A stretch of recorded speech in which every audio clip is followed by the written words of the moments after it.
660 kilometre ওডোমিটারে এটা লেখা হয়েছে, তোমরা হয়তো দেখো। প্রচুর কমফোর্টেবল মনে হচ্ছে, আর গাড়ি চালাচ্ছি বলেই মনে হচ্ছে না। ঠিক আছে, আমরা এখন কোন জায়গায় যাচ্ছি এখন? নদীর পাড়ে যা ফাইনালি।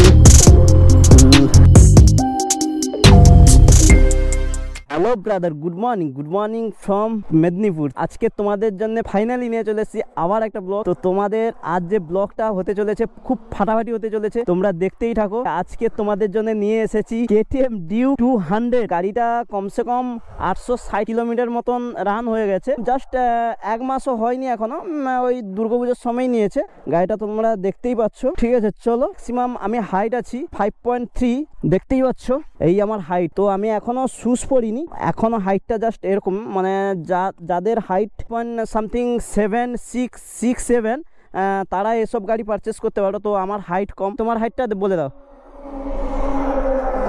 তোমার হাইটটা কত? সামথিং 5.5 হয়ে যাবে তো? হ্যাঁ, 5.5। তো ওর পক্ষে এই গাড়িটা ভাই উঠে একবার দেখা।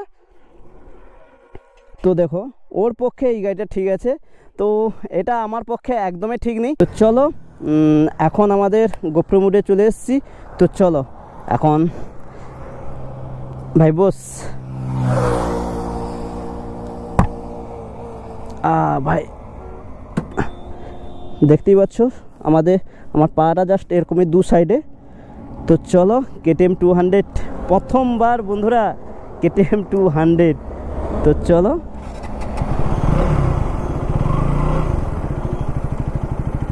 আর এর রান হয়েছে 660 কিলোমিটার না ভাই?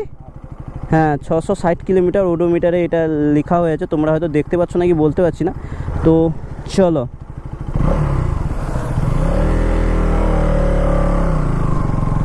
তো ফাইনালি বন্ধুরা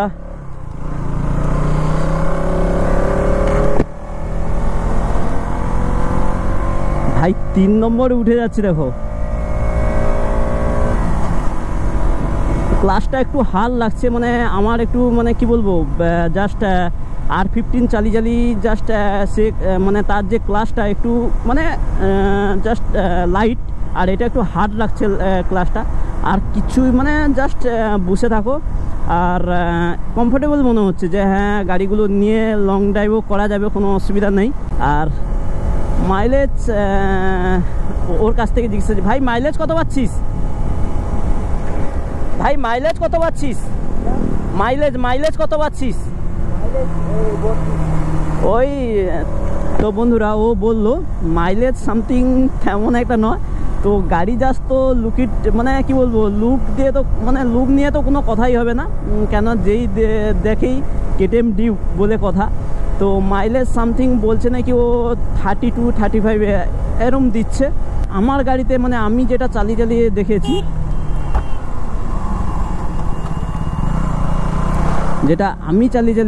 মানে আমার গাড়িটা কি মানে কুইক যে পিক আপটা, ওইটা হয়তো একজন বসে মানে যদি পিলন বসে থাকে তো কুইক পিক আপটা থাকে না।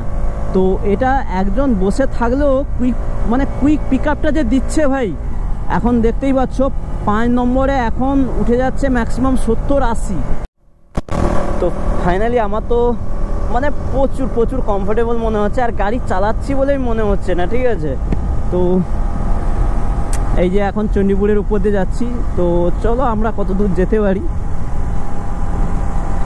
আর সামথিং মানে কি বলবো, এর যদি TFT মিটারটা হতো না, আরও মানে কি বলবো, খুব লুকটা আরও ভালো হতো। কেননা সবাই বলছে কমেন্ট করে, কেননা আমি আগের ভিডিওতে হয়তো যখন গাড়িটা যখন পারচেস করেছিলাম শোরুম থেকে, তো তখন ভিডিওটা দেখে সবাই বলছে তো TFT মিটারটা নিতে পারতে।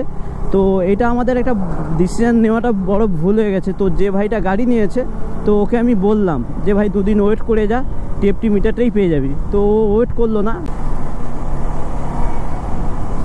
ভাই, ওকে বের করে দেই। পিছনে একটা গাড়ি আছে, সিটি মারছে কতক্ষণ থেকে ভাই। যাও ভাই, যা গিয়ে বড়লোক হয়ে যাবি।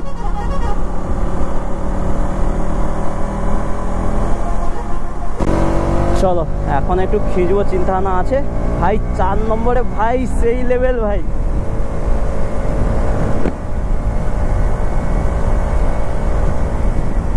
এর জন্য সবাই বলে যে ভাই সবাই রাইড করে দেখি না আমরা যে কেটিএম অ্যাডভেঞ্চার 250 নিয়ে 400 নিয়ে সবাই তো রাইড করে, আমি এই জিনিসটা লক্ষ্য করেছি। তো এইটাই হচ্ছে তফাৎ, যে কেটিএমের মধ্যে কি ফেরাক। তো আমি বলবো কেটিএমকে ভাই জিনিস খারাপ দাওনি, মেশিন তো 1 নম্বর, মানে একদমই কোনো দিক দিয়েই কথা হবে না।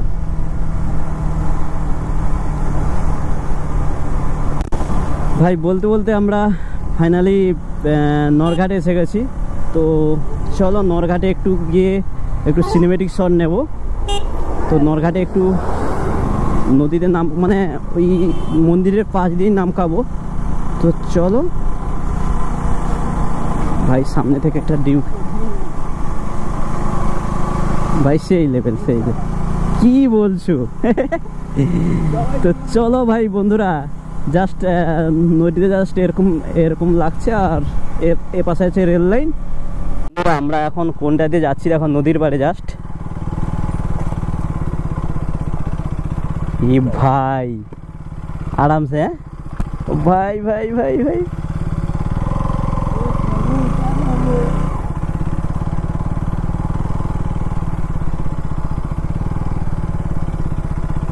আমার এমন মনে হচ্ছে যেন অ্যামাজন জঙ্গল থেকে বার হচ্ছে। হ্যাঁ হ্যাঁ,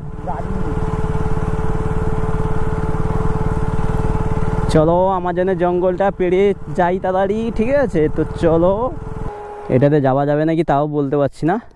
তো ও ভাইটা দেখতে যাচ্ছে যাওয়া যাবে নাকি, যতদূর সম্ভব যাওয়া যাবে না। ও ভাই এটা দিয়ে মনে হয়, এটাতে পুরো রেল বানে উঠেছে। আর এটা দিয়ে ওটা দিয়ে মনে হয়, একটু দেখি দাঁড়া।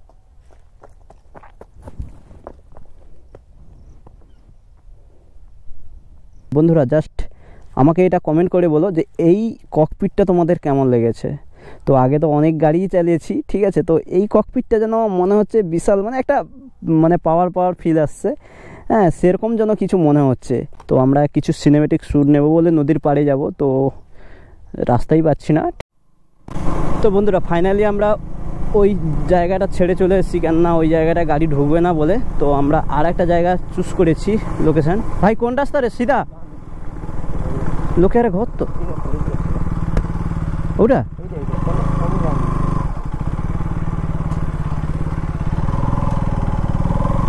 ফাইনালি বন্ধুরা লুকটা জাস্ট এরকম।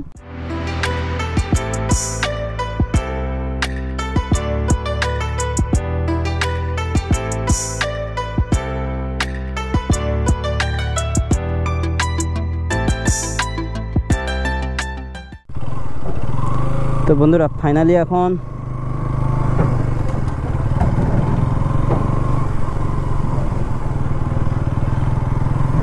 আমরা এখান থেকে কিছু ফটো ক্লিক করে বেরোচ্ছি, একটু রিলস করলাম। তো চলো বন্ধুরা এখন বাড়ির দিকে যাওয়া যাক। বন্ধুরা এখন টাইম এখন 4:07 বাজে। তো আমরা নরঘাট থেকে সবে বেরোচ্ছি, আর পিছন পাশে আকাশটা দেখেছো?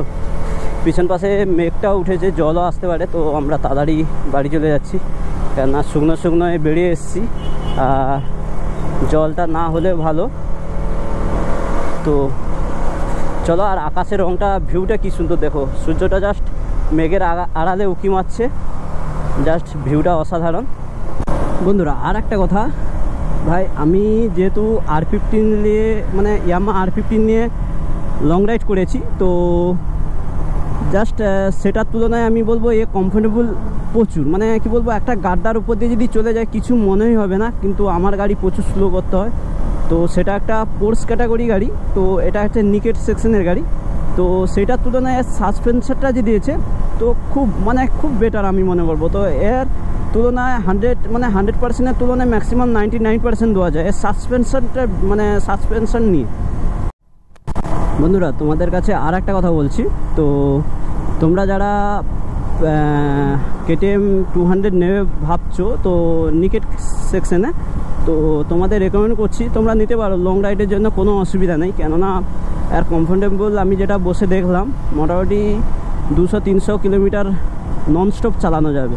তো আমি যে R15 চালাই, তো সেটা নিয়ে যদি আমি 250 কিলোমিটার ননস্টপ চালাতে পারি, তো এটা নিয়ে তো আমি তো মনে করবো আরামসে বেরিয়ে যাবে, কোনো অসুবিধা নেই। তো এখানে জাস্ট একটু মডিফাই করতে হবে, জাস্ট লাগেজ ক্যারি করার জন্য পিছনে একটু মডিফিকেশন করতে হবে। তো আর জাস্ট এর উপরে তেল ব্যাগ নিতে পারবে না, তোমরা যা ক্যারি করবে পিছন ধারে, কেননা আর এখানে একটা উইং সিল লাগাতে পারা যায়। তো এ বলছে নাকি মিটারটা চেঞ্জ করে দেবে, টিএফটি মিটার লাগাবে। তো টিএফটি মিটার লাগালে মোটামুটি গাড়িটা আরও লুকটা হয়তো খুব সুন্দর হয়ে যাবে।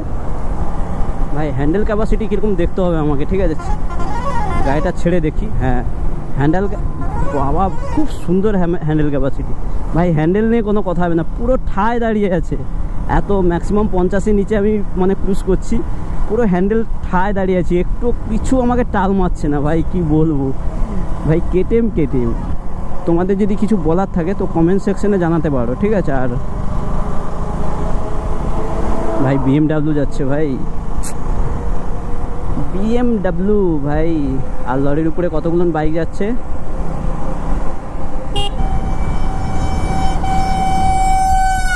তো বন্ধুরা চলো ভিডিওটা এখানেই আমি এন্ড করছি। তো ভিডিওটা যদি তোমাদের যদি কিছু বলার থাকে, তোমাদের যদি ভিডিওর মধ্যে কিছু বলার থাকে কমেন্ট সেকশনে জানাতে পারো। আর ভিডিওটা যদি মানে প্রচুর ভালো লাগে একটা লাইক করে দিও, আর মনে করে চ্যানেলটা সাবস্ক্রাইব করে দিও। তো চলো বন্ধুরা ভিডিওটা আমি এখানেই এন্ড করছি, কেননা বাড়ির কাছাকাছি চলে এসেছি। তো চলো, এতক্ষণ অনেক দিন R15 রাইড করেছি, তো R15 রাইড করেছি, তো এখন কেটিএম নিয়ে হলো। তো পরের দিকে যদি কিছু তোমাদের যদি আশীর্বাদ থাকে তাহলে আরও হয়তো বড় বড় বাইকে রিভিউগুলো নিয়ে আসতে পারবো। তো চলো বন্ধুরা, তো ঠিক আছে, চলো বন্ধুরা, বাই বাই।